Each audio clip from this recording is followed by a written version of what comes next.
So again, thanks so much for joining us for this fireside chat. My name is Diane. I am Programs Manager here at Enterprise Nation. I met Sonya actually in January for the first time at our Startup 2021 conference, where she was in our Planet with Purpose stage, really showcasing everything we need to know about diversity, inclusion, equality. And she works really closely with my colleague Lauren on some of our entrepreneurial women campaigns as well. So I'm really happy she had the time for us today, because she's a really busy lady. It's a hot topic for a lot of companies at the moment. So if you're not familiar with Enterprise Nation, we are a small business community. So we're a support network that supports small businesses to start, grow and turbocharge their business. We're at its heart a community platform. So we connect businesses to the content, the resources, the trusted advisors that they need. And then we also support them with campaigns. So we support them with some of our corporate partners who maybe want to plug people into the startup ecosystem through maybe accelerators, grant programs, business support programs that they can offer. And we also really want to hear from our community through data and insights. So we always are sending out surveys, some polls, just to understand what small businesses really at their heart want to do and see more on other platforms. So who is an Enterprise Nation member?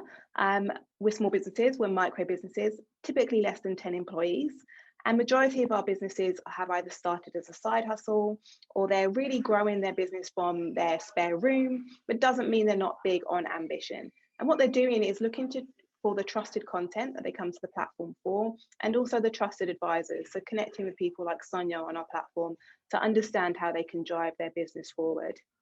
And as I mentioned, we run campaigns with corporate partners too. So we work with the likes of Salesforce, we have our Amazon Small Business Accelerator, and we work with Uber on their Business Builder program, and supporting kind of the full range of the startup ecosystem, from corporate to local authority to bids and sort of central government as well.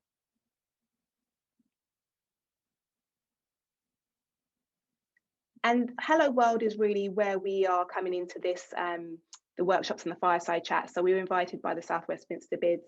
As the reopening happens, we ourselves launched a pop-up shop on Oxford Street at the beginning of the month.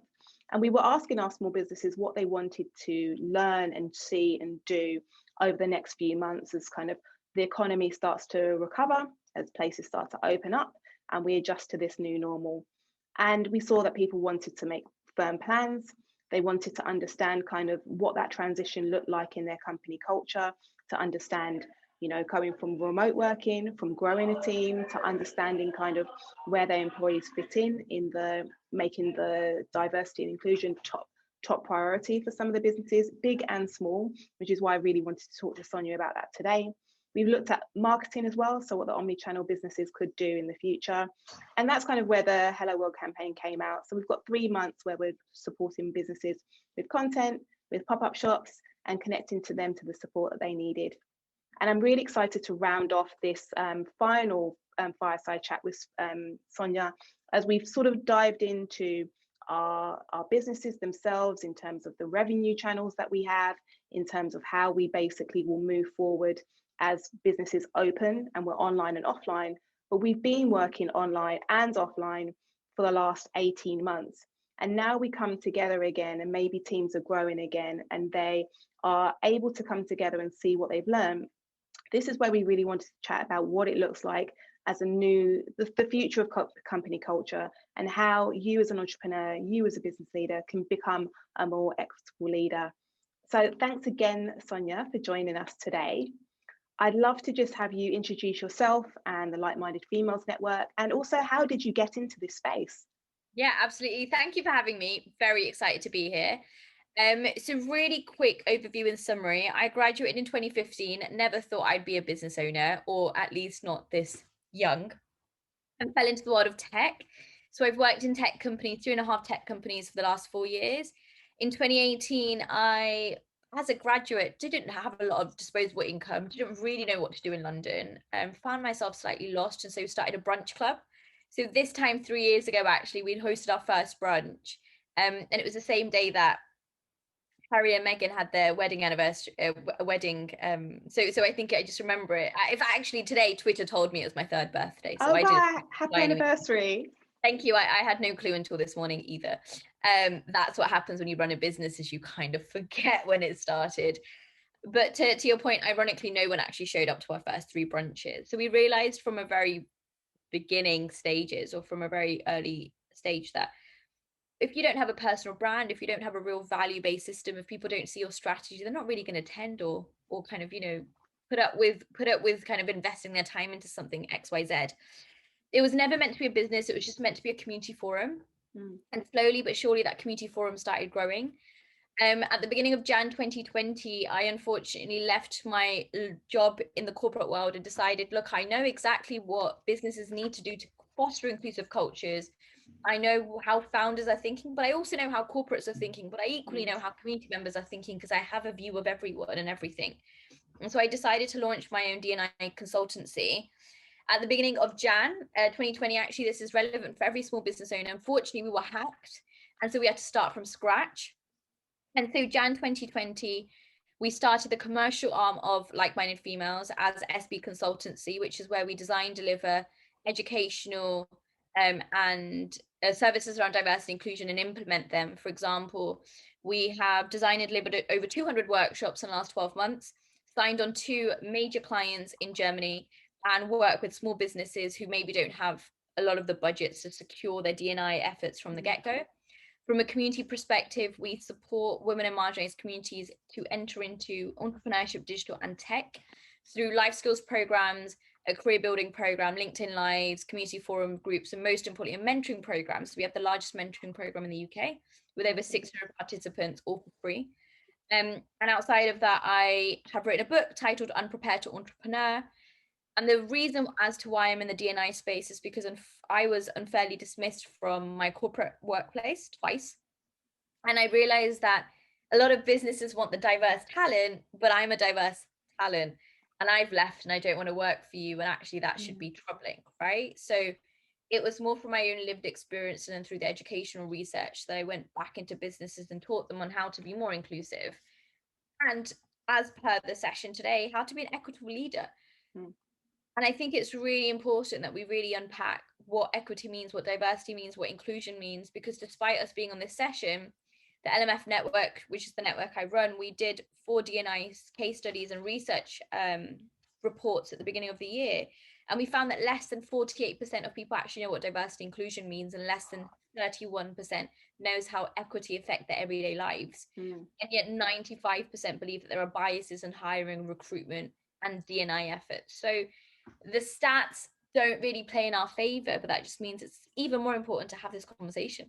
Absolutely. I think let's dive in there actually. So I think in the last maybe 12 months, 18 months, there have been these buzzwords that maybe HR leaders, senior managers, C-suites are sort of throwing around potentially cavalierly. What would you, when you're going into businesses, when you're looking to define for them diversity, inclusion, equality, what does that look like? How would you define that for people? Yeah, really simply. And thank you for asking the question. There's a famous quote by Werner Myers who talks about diversity inclusion being a party. And if I were just to adapt on that, I think that's exactly what it is. It's D&I is a party waiting to happen. And we are here fundamentally focusing on making sure that everyone belongs. So diversity, if we were to use the same or similar example and same or similar approach, diversity is being invited to the party without having to chase the invite. Inclusion is having the dance music to dance to, having the dance moves without being judged for your dance moves. And equity is being able to attend without any access to barriers. And fundamentally what we're talking about is equity being the forefront before we belong. Belonging is us showing up as ourselves, whatever self that may be, and not being afraid to say, this is who I am, this is what I'm doing, this is what my measure of success is. But at the same time, it's ensuring that the processes and opportunities and business around you is inclusive as well. So a small example, a tiny example could be, if you are hiring or recruiting, if you are going back into the real world and meeting people in person, think about the cafes that you're going to, or the coffee shops, or the meeting spots. Do they have a wheelchair ramp? Do they have a lift? Are they close to a tube station? If you're doing that online, think about your workshops. Do they have captions? Do you have subtitles? Are you thinking about those who may be, hard of hearing or kind of, visually impaired? What are you doing to support them in being involved in the conversation? And D&I, before we even think about businesses, we have to think about what are we doing as people? Or how are we educating ourselves? How are we acknowledging what's happening in the world and having an opinion?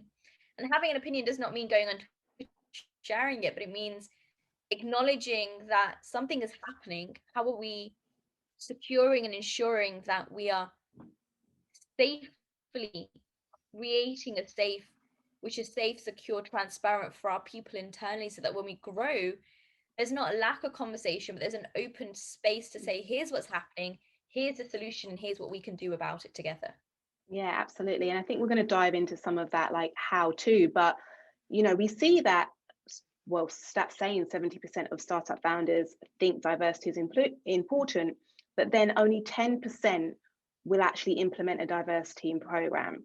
So from a founder's perspective, when we know this is important, what would be those first initial, almost baby steps that they could take to actually just firstly consider diversity and inclusion when they're actually setting up the business? So rather than as an afterthought, they're looking to launch and they're setting up, as just as you would with a kind of company registration, what would be those first steps to have that in place? Yeah, absolutely. I think if I was to kind of ask everyone in the room if they would like to get involved in the chat as well, at what point are you too big not to consider diversity inclusion? So if I was to ask you, what is your number, right? Like, how big does one have to be not to think about D&I? So I guess if I was to answer that, and I encourage everybody else to please answer in the chat as well, my number is 3. I think after you have 3 people in your business, you can't not be focused on diversity inclusion. So how can you implement that fairly equitably? So one being, we have in the D&I space something called affinity bias, which fundamentally is you're more likely to hire people that you know or that look like you or that feel same or similar. So when you're starting a business, of course, in the beginning, you maybe don't have the funds, the time, the resources, so you're going to lean on the people around you. What do you think about this idea? Do you think this works? Do you want to come and join? Do you want to support and set up the business? That's great. But that's to say, after 3 people, if you are bringing on employees or colleagues or diversifying your talent pool, look outwards and make sure that they are different from who you already have in the business. Why? Because one, my perspective, my principles were different before I was a founder, but as a founder, you become tunnel visioned. So you want to bring someone in that's going to challenge your business model.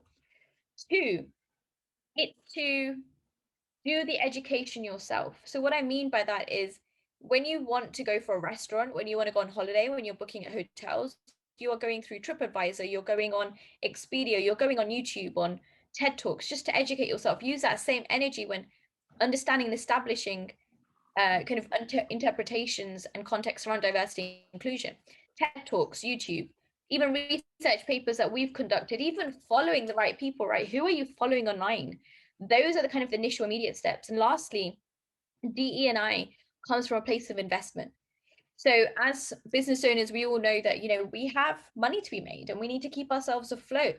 So if you don't necessarily have the income or the investment monetarily to invest into D&I, think about, can you skill swap? Can you swap services?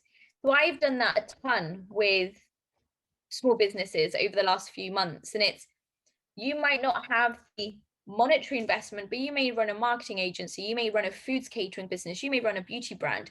How can we skill swap? How do we swap our skills, share the resources to make sure that we are equitable? I think what a lot of businesses feel and think is, we need a lot of money or we can get this for free. None of those are true, right? One, the same way that you wouldn't want to provide your day-to-day for free, neither do D&I consult. But at the same point, we don't need a lot of income. We just need something to get us by. When you think about the strategy, so take a step back as a business owner, what are the steps? You've outlined where you want to achieve the next year, 2 years, 3 years. Okay, great. So whilst you've done that for your finances, for your products, for your services, for your customers, do 1 line for D&I strategy. 2, implement your D&I strategy from a appraisal perspective. So make it a core goal or factor that you yourself, as well as your colleagues, need to think about and implement on a day-to-day basis. So every 3 months, go back and reflect on that goal.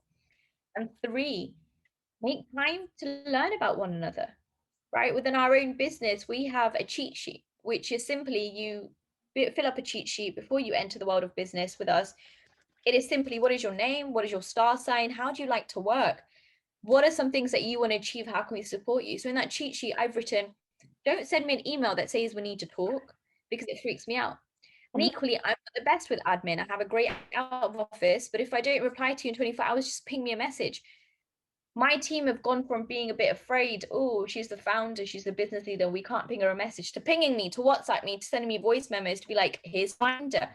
That has opened up our conversation. But as a business, as a small business, as a starting business, it's just inevitably meant that everybody is invested in your model and they want you to grow. Absolutely. And I think, specifically as we are talking around the reopening and things like that, diversity and inclusion, actually, you're talking employees and kind of your company culture, that applies to your customers too. So how can businesses make sure that, yes, your employees are feeling included in their next steps, but also your customers, how can you help make sure that they're feeling respected, acknowledged, and listened to? Yeah, absolutely. And I think you've kind of touched there on the head. It's, how do you listen to them? That's the most important thing. Is the first step of being an ally, of being an equitable leader, is to listen to people. Right? I love to talk. It's just something I do very naturally. But what I've realized is my talking comes from listening to people, their problems, and then finding solutions. So when we talk about listening, right, if you have an Instagram, use your Instagram polls. If you have LinkedIn, think about the LinkedIn polls. If you have a newsletter, send a small survey out. If you're in a WhatsApp group, ask your people. So a great example being through the LMF network, we currently are changing our business strategy because we're a community interest company, and eventually we're going to convert into a charity. But instead of me saying, hey, this is what we think we should do, I've sent it to my team and I go, what do you think we should do? What makes you excited to be here? What do you think we're not covering? What is it that you want? Not what I want, because I'm biased, I'm invested, right? You can't help but be biased if you're a business owner. That's just the reality of it. What do you want? Ask your people. And then once you've asked them, take it away, build out the strategy, invite them for a focus group, swap one-to-one sessions with people that can give you advice on your strategy, and then just build it out. My kind of top tip and my mantra that I live by is just fail fast. You don't know what you don't know. So why would you kind of wait 3-5 years before you roll it out? Just roll it out, give it 3 months, go back, reassess. If it works, it works. If not, try something different. But try really short, snappy innovations and then cater it forward. I mean, if I can tell you in 3 years, for the last 2 years, we've been self-funded. So we got that completely wrong because we were waiting for the right moment to launch. Okay. The first mentoring pilot that we had was great. The second one was even better. But actually, where did we focus on data collection? Not in the first one and the second one. We're not the best with our press release, though we've grown organically to 35,000 in social following. And, we have a 75% newsletter open rate, 35% engagement on LinkedIn. That's all been organic. We've never used paid media. But that's not to say that we shouldn't learn about paid media and understand how the sponsorship works and how we can bring kind of networks in. When we think about the workshops that we're running, so I give you a great example. We run one on imposter syndrome versus one on productivity hacks. Now, imposter syndrome did really well, but that's because people told us that's what they wanted. Productivity hacks is just something we thought they wanted, but really we didn't get that kind of sign up, the numbers that we would have expected. Again, we didn't listen to the people. So we go back and we listen. Really simply, you're on Zoom. At the start of the session, do a really quick Zoom poll. Who are you? Where do you come from? What would you like to get out of the session? At the end, how did you learn? Would you recommend? What could we have done better? The premises and what I'm kind of, alluding to is becoming an equitable leader and an inclusive business just comes from first listening to people around you, taking away what they want and putting into priorities like high, low, and medium, and then implementing them in small, short stints, learning from it, sharing the impact and going forward. So in the chat, I've shared just a link around D&I, but I'm also going to share a link around our impact report, because actually it gives you a great understanding as to how you can create an impact report without much, kind of resources or support. Nice. And share your failure as well as your inclusive culture outwards so that people know that you're doing the work that you need to do.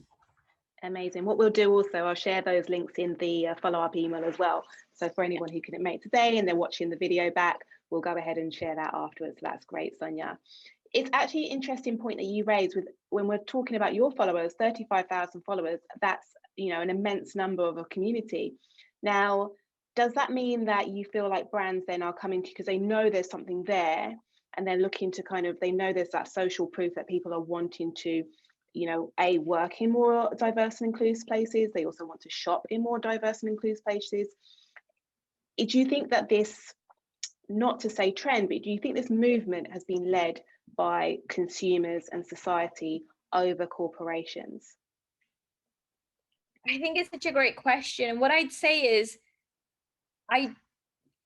so my response to this is, it's actually being led by the new generation of workers. And I think businesses are not being proactive. And so that's one recommendation, is to be more proactive. The point I guess I'm trying to make is the new generation of workers are fluid, are functional. They want to focus on lifestyle and wellness, and they want inclusive opportunities. You know, you see from the stats, you see from the work that's being done, people don't want 5, 6, 7 working days anymore. They want 4 working days. They're happy to take a pay cut to do so. They want to focus on their health and well-being. And what is the point of working so much and working so hard if you're not actually enjoying yourself? So Agreed. to answer your question, I think it's not necessarily brands are jumping on a trend. It's that brands are realizing that if they are not inclusive, sustainable, value-led, customers are going to stop buying into their products, and therefore they're going to lose out on business. They're going to not profitize. They're going to kind of not increase in terms of revenue. So if we just use an example, fast fashion, it's a privilege not to buy fast fashion, right? We need to appreciate and understand that. I'm at a place where I don't have to buy into fast fashion, but not everybody is. But we know from education and resources, fast fashion is not sustainable for the economy. And we also know that, yes, during COVID, less people bought into certain fast fashion institutes and were more inclined to buy into small business owners. Absolutely. In that same respect, marketing companies, less people are buying into large marketing agencies and going to freelance consultants because they understand that they need a one-shot drop that they can then figure out themselves than a large retained client, you know, base or customer base or business model. That just doesn't work anymore because it's not fluid, because it's not functional. The word agile comes up a lot. So obviously agile in product management is another way of saying you can adapt really quickly, and it's another way of saying pivoting. So businesses are therefore understanding that they need to work with communities that, yes, are invested in diversity and inclusion, but that can adapt and create bespoke products and programs to their needs. But most importantly, that are reaching the new generation of workers that are functional, that are fluid, that are free in their thinking, that really want to work for companies or small businesses that believe that there is a more inclusive and accessible future. Accessibility doesn't just mean, you know, stand for someone when you're in the tube because you see that they're in a wheelchair. Accessibility means, how are you making sure that everyone is involved in this conversation? How are you making sure that everyone's opinion is heard? What about the introverts, the extroverts? What about those who don't feel that they are strong enough to share their opinion? What about those who need some time to absorb? What about those who are impaired in some kind of cases? Or, you know, we spoke about earlier, I am actually suffering from an incredibly really difficult migraine. I can't stop Although I would never know. You would never know, absolutely, but I am in a lot of pain here and here. But the point is, you would never know, because as a business owner, I have to show up. But what I've changed and what I've done differently is I've invested in my team and my people, and I've said, look, I'm going to be really honest. When I have a bad day or a migraine and I'm going to take time off, I want you to do the same thing. And because I'm doing it from a top-down senior level, and I'm sharing it with my team, saying, I can't do the meeting today, I can't talk to you, or I'm having a terrible migraine day, they're more likely to come back to me to be like, you know what, we're not doing well, we're anxious, we don't know what to do, we're confused. So again, it's about opening up those conversations that we wouldn't necessarily be having. Absolutely. And could you speak to that a little bit in regards to how you recruited your team? So, you know, that kind of the diversity and inclusion, you know, starts at the beginning, you know, the recruitment process. Can you kind of walk people through when you're hiring your new team? What did you have to do? And I think maybe that some of those takeaways could be super useful for the audience. Absolutely. And I'm very blessed that I have a remote team that are extremely global. So one of our associates works in Mexico, another one is in Greece, another one is I've just spoken to someone that's an island. So one, we are inclusive by design and we're global by design. We have a whole team in Canada because we have a franchise model in Canada, which is really exciting. So to answer your question, one, it's taking a step back and thinking, right, what are the 5 main requirements I need from this person? That's all I say. Two, it's sharing the 5 main requirements plus the salary and working lifestyle on LinkedIn, on Instagram, on our own LMF jobs board, which is absolutely free to use, and then inviting people to send over why they would like to work with us. So I don't really need to see your CV. I need to see your motivations for. I need to know that you understand the business model, that you're invested in the cause and mission statement, and why you think it's important for you.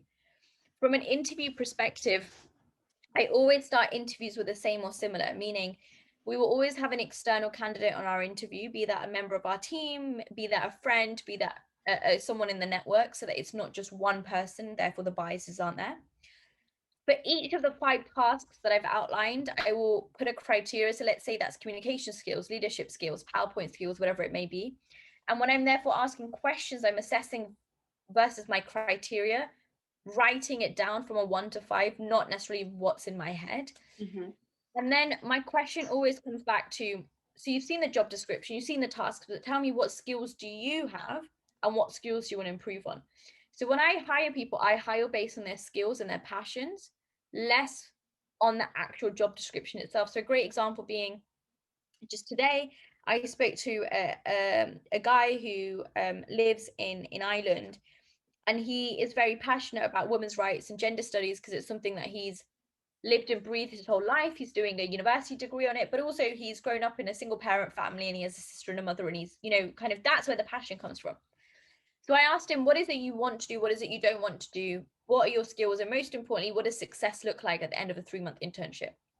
He replied back saying, well, at the end of the 3-month internship, I need to apply for placement opportunities. And so I need to build my skills. Great. I'm really interested in learning how a business functions from the beginning. Great.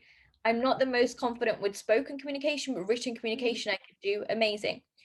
Okay, so here is what you are interested in. Here's what your success looks like. Here's what the business needs.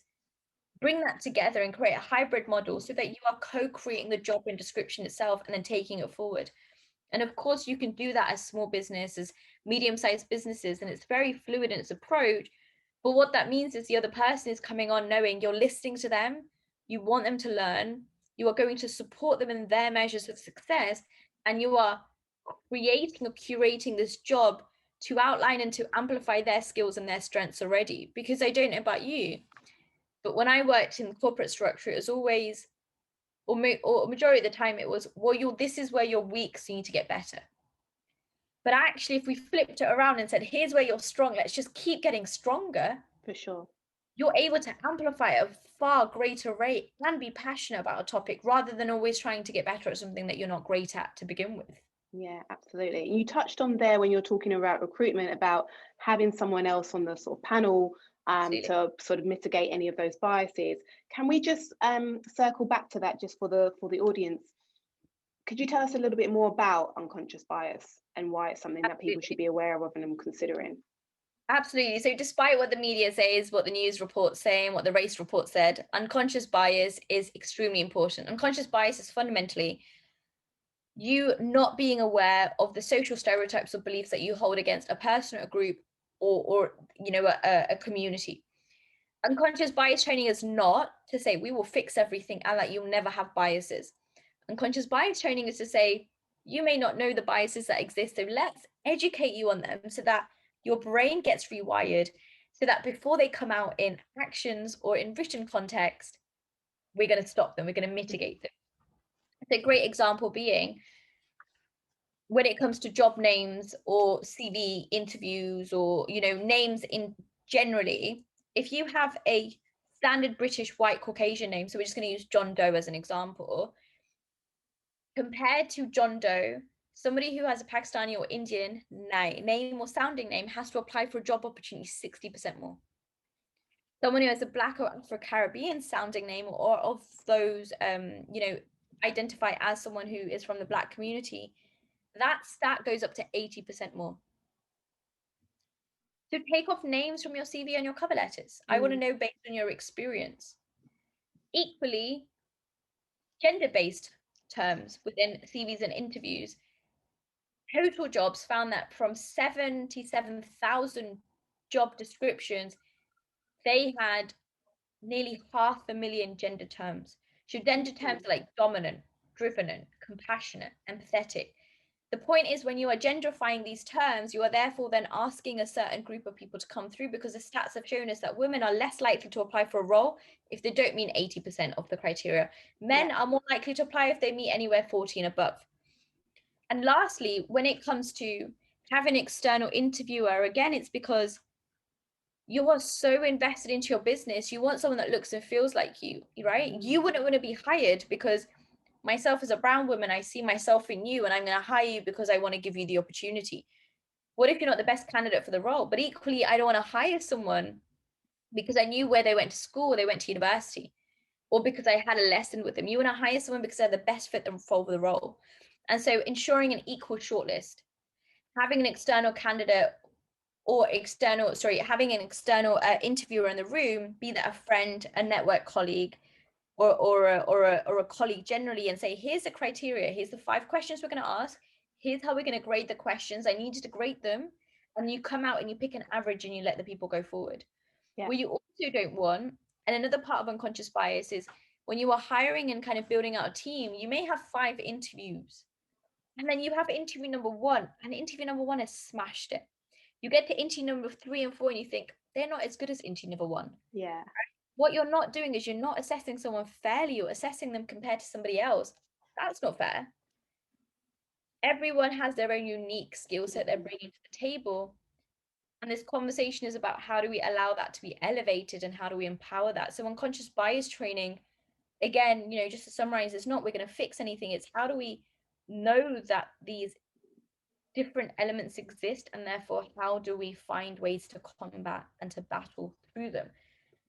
We have free workshops that are accessible. We have training that is online. You can, as I've mentioned, reach out to me and do skill swap and skill sharing. I mean, I did it with a startup who work in the beauty sector, and they didn't have a lot of funds, but in return I got a whole nice little gift package with beauty products. Nice. Like, this is great, because it's not something I would do, but it's a really nice kind of trade-off, and that's what's important. Sure. Yeah, it's interesting actually talking to skill swaps, because I think it's kind of a traditional way of it's bartering, but it's actually a really modern approach, because there's something you might need in your business and they need something from you in their business as well. And you've touched on some actually really simple, not fixes, and I love how you're saying that it's not a fix, and unconscious bias ultimately can't really be fixed, but we can be aware and make sure we're moving forward. And taking names, schools off CVs, almost anonymizing them in that way, I think has potential benefit to get some people forward to that, maybe due to biases you didn't know you had, someone didn't know they had, meant that CV was at the bottom of the pile.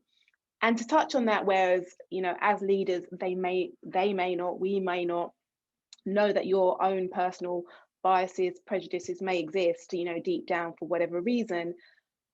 So you may not know, or a leader may not know the true state of their company culture. But if an employees who are, for everything else is going well, they're enjoying being in that business, but the company culture is, there's room for change.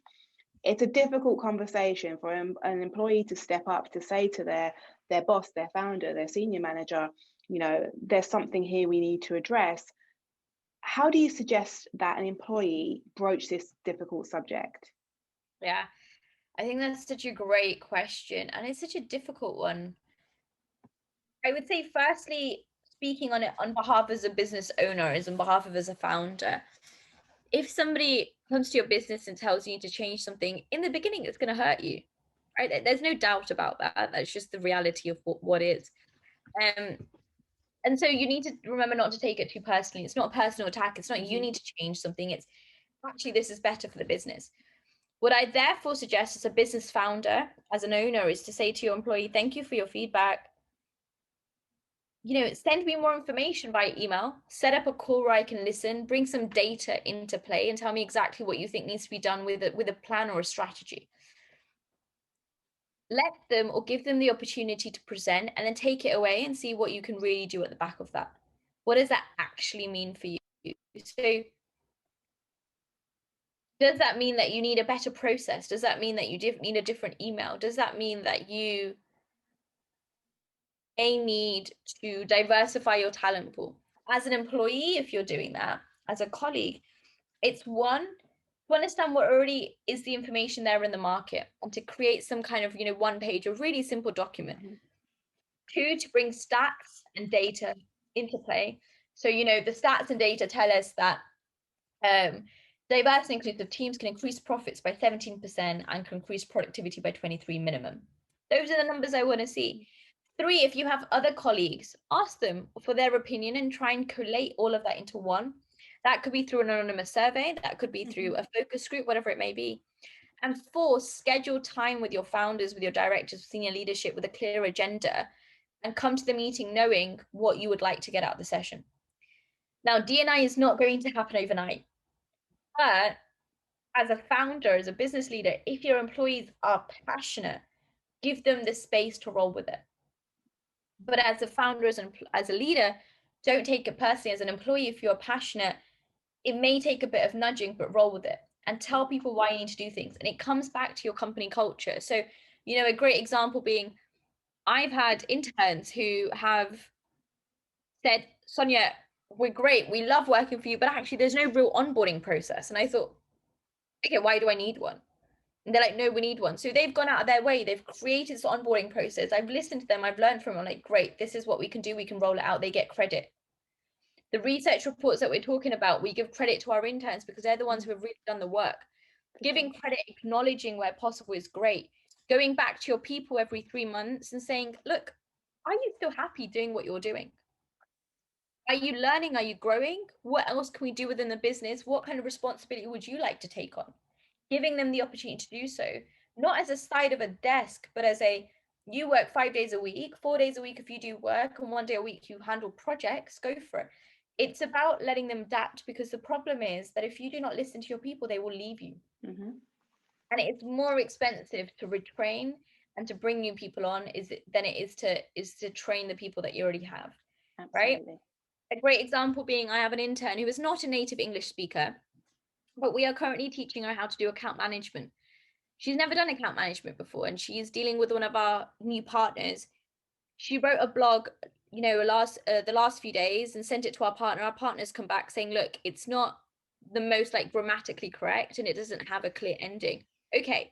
So as a founder, I haven't gone back to her to be like, you will never do this again. I've gone back to say, here's the process that we can put in place.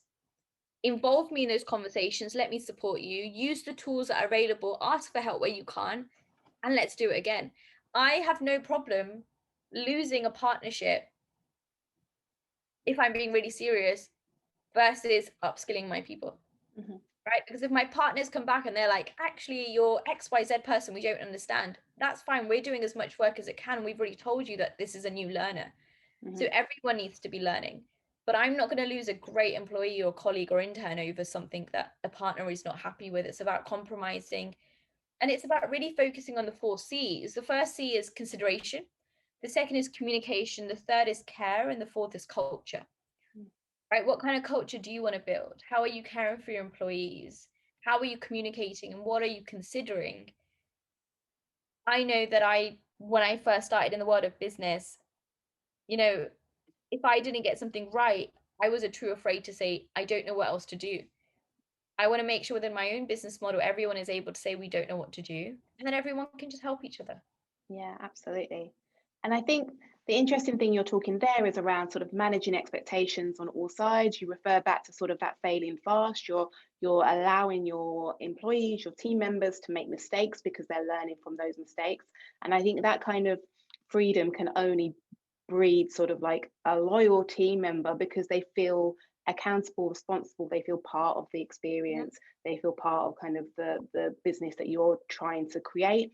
They feel that it's the passion comes from within them for this business as well. And I think that's a way to keep people and retain people. And then, when they are ready to move on for whatever reason, that they are like in the best shape, and it's exciting to see them to go out into the world rather than, as you say, and that probably be a lot longer than the kind of the churn that you might see. And I think churn sometimes in maybe larger organizations is sort of something we think that is just a state of being, but actually it could be definitely lessened. And to that point, actually, we have a few sort of larger organizations, people from larger organizations who've joined us today because they're bid members as well. And it's great to see that, because I think we do think that, I mean, speaking to your background there, Sonya, about why you've gone into business for yourself, why you've decided to be an entrepreneur and in the sector that you're focused on, I think a lot of larger organizations there, they can see what's happening in the startup space, what's happening in the small business space, and maybe think it doesn't fully apply. You talked about agility before and being agile, and sometimes that's not as easy in a larger corporate. How do you think a larger organization can take on some of the points that you've mentioned with maybe some of the friction of hierarchy and things like that? Is it possible? I know you work with bigger companies, so I'm guessing it must be. Absolutely. I think it's such a great question. And, it's a shame that we only have an hour to unpack this. But I guess to answer your question, fundamentally, yes, it's possible. And actually, in larger hierarchies, it's far more possible because, one, you get a lot more people investment. Two, you have the budgets to play with. And three, there's already processes and policies in place. So real things that you can do today is think about inclusion coming from you as the I, and then your team, and then roll it out. So if we just think about the team, okay, so do we have catch-up sessions? If we have a catch-up session, make sure that we delegate it accordingly. If you have half an hour with your employee, it's 10 minutes to do with work, 10 minutes to do with the future of work, 10 minutes to do with how are you feeling? How are you doing? What can we do better in the business? Think about your D&I strategy. So what is it that you want to achieve, right? D&I is so vast. So are we just focusing on upskilling all our people in D&I terms? Okay. Or is it D&I through recruitment? Is it D&I through hiring? Is it talent acquisition? Is it community building?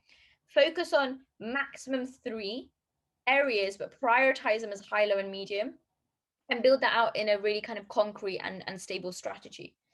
Thirdly, implement that in your kind of like regular catch-ups or your regular goals. So the same way that I need to know for my appraisal that I'm doing the job that I've been asked to do before I can get a promotion or progression, there needs to be a D&I section as well. The great thing about working in large businesses is people are hungry and they want to volunteer. They want to support. Now, what I want to say is that the responsibility or accountability for diversifying your team does not sit within or on top of the diverse candidate in the room. Everyone is accountable. And if you associate yourself with being from a privileged circumstance or position, you have the largest social power. So you can create that change, right? I've only ever really had change when I've linked arms with a man in a room. That's the truth of it. And that's fine. And that is the reality. And that's what we need to do. I think it's also taking a step back and seeing how can you create these forums that are inclusive. So Google Docs is great. Anonymous Google Docs, send it to your team, see what they're saying. Do a net promoter score. So again, ask them on a scale of 1 to 5, how are they feeling, and reassess that after 6 months. Focus on how are people actually even working from home or using a hybrid model. Have you given them £100, £200 to get a chair, to get a table, to get a desk? What is it they're doing? And then most importantly, see what already is happening in the ecosystem and kind of push it that way. I think the worst thing that companies do is they try and do everything themselves. I'm here. You don't need to do it all yourself, right? Think about how much can you reinvest and how much can you share outwards that or outsource so you don't have to do it. So a great example being yesterday, we had our 3rd out of 4 D&I workshops, so community workshops that we host for everyone, because we know that not every business leader or business can afford it. So come along. Research papers that are already out there. Outsourcing 1 day a week to say, hey, this is what we need from you as a D&I consultant. Can you make this happen? Rather than doing it internally, because the problem with internal and especially large structures are D&I is still considered the side of a desk. And we can't have that anymore. D&I is a function, such as finance, such as accounting, such as marketing, such as HR, such as being a C-suite stakeholder and member. But what we are forgetting is D&I is people and culture. That is what I do. I come and optimize your people.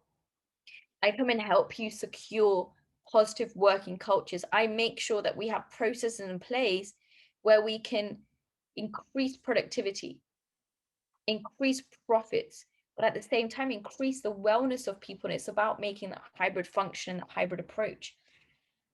At the same time, and I spoke about this on LinkedIn yesterday, if you are a business owner and you are, as an example, investing 20K into this tech or virtual conference and getting 300 signups, think about how you can reinvest or redistribute that kind of, opportunity cost to communities that are already doing the work.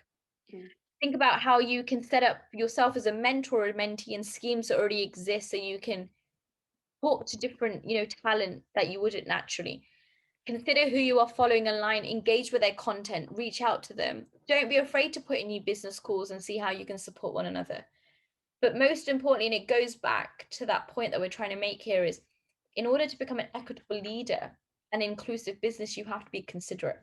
That's it. The bottom line is consideration. Consider your people, consider your mindset, consider your time, consider your logistics, consider your mental health, and think, okay, if I can't do this, how can I bring in somebody who can fundamentally.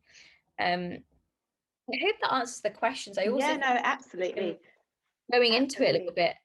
No, that's perfect, because I think what you mentioned there is kind of, you covered really the history of how, things have been before institutionally as well. And I love the fact that you do highlight the fact of kind of those most privileged leaders, people from privileged experiences, can step up and be, champions of this field. They don't have to feel like, oh, I need to pass it on to someone who I consider to look diverse or something like that. Oh. I think that it's really exciting that we do bring kind of people together to say that that's inclusion in a nutshell, basically.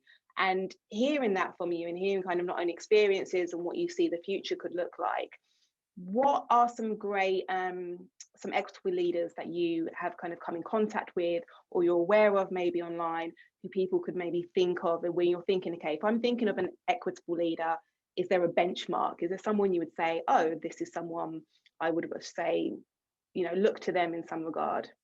Yeah, do you know, honestly, I am terrible at spotlighting people because I love to pick traits from everyone. Nice. And I think that's just the way I do things. So I give you a great example. Deborah Okenla, who runs YSYS, I actually head up the D&I for YSYS, right? The whole program. But what I mean by that is she's listened to her people. She's actually just shifted her business model around because her people and employees have wanted something different. It's worked out for her and it's working really well. Nice. You have Abedesi, who runs Hustle Crew. Now, I also work for Hustle Crew, and hence why I can give you these leaders and their experiences. I remember last year I wasn't up to kind of doing something, and I didn't get the best feedback. But instead of saying stop it, Abedesi came back and said, look, here's the learning resources, here's the material, take some time out. When you're ready, let's have some practice sessions and let's go again. Amazing. That's what we need. You have David Savage, who works for Harvey Nash, who was a big ally and close kind of friend of the LMF network. As a man, it's about how can he plug us into things? How can he bring us into the conversations? How can he remind people that we're doing the work that we're doing? So leaders don't just have to be founders or business folk. They can be anyone and everyone. How are people remembering you? How are they plugging you in? A great ally of ours is Lauren from Enterprise Nation. I mean, massive ally, right? So allyship is the doing word. It's how do you bring people into the spaces where you may not have the experience, but you can bring somebody else's experience in. Laura Malone, great example. Anytime business, small business, entrepreneurship, female founders, D&I comes up, she thinks of me because she herself has considered that she's not the best person, but actually we have people in our network that we can bring through. So being a leader, being an ally doesn't mean having this big hoo-ha profile. It's just about considering, I don't know everything. Here's somebody else that might know it better than I am. Let me bring them into the space. Let me make introductions. Let me give them opportunities. And let me open up conversations that they wouldn't necessarily be having so that we can grow in different ways that we wouldn't naturally do so. Absolutely. And that thing is, social media is such an important topic for that. So 85 to 90% of my opportunities, D&I related, business related, keynote related, come through LinkedIn. right? So what platforms are you using to share what you care about, care, consider, communicate, and really change that narrative? What are you doing today, and what can you do today, and who are you connecting with? I mean, social media is such a great presence that you can connect with people, you can ask them what's going on. And if you think about them, even in 2-3 years, you can think, oh, I spoke to this one person doing a great job. Let me see if we can bring them into the business and do something. Yeah, that makes Good so much sense. leadership comes from allyship, and allyship is fundamentally a doing word. And how do you open doors and opportunities for people that wouldn't have it naturally? Yeah, That's it. amazing. Yeah, sharing the mic, sharing the spotlight, and I think that we can just elevate everyone's voices, which is so cool. Absolutely. While we wrap up, if anyone has any questions that you want to pop in the chat, please go ahead, or you can go ahead and raise your hand as well. I just have one last question for kind of in a wrap up there, Sonya. I know we can. Thanks for popping in your LinkedIn link there as well. With our follow-up email, I'm actually going to just share everyone your email directly. So if they want to reach out for you from that follow-up email, please go ahead and click on Sonya's name. We'll have the video as well. But you know, that LinkedIn for you is a great resource for leaders, helping them keeping, you know, their D&I knowledge really current. You're really great at posting kind of, you know, knowledge sharing, that kind of thing. What are kind of some other platforms, obviously LMF as well, but what other platforms would you recommend in terms of making sure people are up to date? Because this is an ever evolving beast, Absolutely. really. This is a societal change and it's Yeah. not static. So how can people, just while they're popping their questions in the chat, how can people keep their knowledge current? Yeah, absolutely. So I mean, I have to kind of talk about Enterprise Nation here. Not that this was by design, but in a matter of, you obviously are setting up all these great forums, all the lunch and learns. So my point being is there are so many things already out there that people can just get involved in, right? Find it on Eventbrite. Think about, again, on the internet, just kind of Google diversity inclusion events, see what comes up. Mm-hmm. Reach out to community groups such as ourselves and such as other community groups and say, what are you doing? What are you getting up to? Where can we get involved? When it comes to personal branding and kind of social media, the smallest and the easiest step is, one, follow the right hashtags. So follow the D&I hashtag, follow business hashtags, follow company hashtags, and two, follow the right people. Once you start, example, if you follow me or you connect with me today, and on LinkedIn I have a follow button just based on the work I do with LinkedIn, you'll slowly see that people that are commenting are very passionate, and then you click on their profile and you follow them and you connect with them, and that's very much how it works, and that's a snowball effect. The other great forums, of course, are Instagram and Twitter. Twitter is great just to understand what is happening, but I personally think Twitter is too fast paced for me. So I Okay, prefer interesting. Instagram. I prefer just kind of like content sharing, little small PDFs that you can learn from, that you can save, that Sure. you can forward from. I think identifying newsletters that you want to be a part of also. But I do want to say that the future of work and the hybrid working is, there's a lot of information. There's a lot of content being shared. So to make it more digestible, schedule in schedule in 3 15-minute sessions in your calendar a week. And for each 15-minute session, think about your topic that you're going to research on. So one on a Monday could be diversity inclusion. Wednesday can be the future of work. Friday can be hiring and recruitment. That is your focus. Go on the internet, go on TED Talks, go on podcasts. After this, when we do a follow-up email, I'll send some resources too. Have that as your focus area and think about what people are saying in that space. Because in the contrast, it's because there's so much information, we're trying to absorb everything, but we can't absorb anything well. To take a step back and schedule it as if you would for any research exercise. That's really good advice. And kind of really enjoy it. If you don't know where to look, drop people a message, drop myself a message, drop Diana a message to say, hey, this is what I'm looking for. I don't really know where to start. Can you guide us? That is a big thing. You know, it's really easy. But don't be afraid to put in the work. We go back to our beginning, you know, 48% of people know what diversity inclusion means. The problem is that with D&I being such a hot topic, people feel like they have to know what it means. And people feel embarrassed when they don't, right? Don't be embarrassed. It's such a new topic, a hot topic, in the same way that I probably don't know what every business here does in their business models. You know, I'm not well versed in like finance or accounting. That's not my medium. And D&I is. It's fine. Think about the people that you can go to, just approach for the questions and answers, and then focus on you building your skills and strengths. Not everybody needs to be a D&I leader. Not everyone needs to be a D&I coach. Absolutely. All you need to know is, how can we ensure that people feel centered and included in our business? How can we make sure the business grows and it's listening to customers, because you're a customer-centric business? How do we make sure we sustain profits and we don't, kind of lose what we've invested? And how do we make sure that we're setting a business up for success, not just for 2 years, but for 20 years, for 200 years? How do we make it grow forward? And the way you're going to do that is, again, communicating, considering, focusing on care, and embedding D&I as the foundation of your culture, and making sure everything you do is value-led and strategy-led, rather than, oh, I think I can get along with this person, so I'm going to bring them into the mix. Amazing. Yeah, I think that's a really great place. If we haven't got any questions, if you've got a question, feel free to quickly in our last 2 minutes pop that in. Thank you so much, Sonya. I think that's a really great place to kind of wrap up as well, because I think that what you're showing is that this is something that embeds into people's business and also will help them be sustainable. So I really feel like that's really at the heart of what D&I is really all about, is that sustainability that can move their business, be that 20-year business, be that heritage brand, and they'll be around for, generations to come, because this has been part of their core values, core culture. So that's an amazing place to finish. Any other questions that we might have? Yes, absolutely. The recording will go in the follow-up email. We'll just pop that. It's a YouTube link, really easy to access. Please go ahead and connect with Sonya. You can find her there on LinkedIn. You can get her email from the follow-up email too as well. Sonya, thank you so much. I can't believe that you have such a busy day, booked and busy with a migraine. Well-deserved rest, please, tomorrow. I won't message you to ask you if you took some time off, but I'm hoping that you do.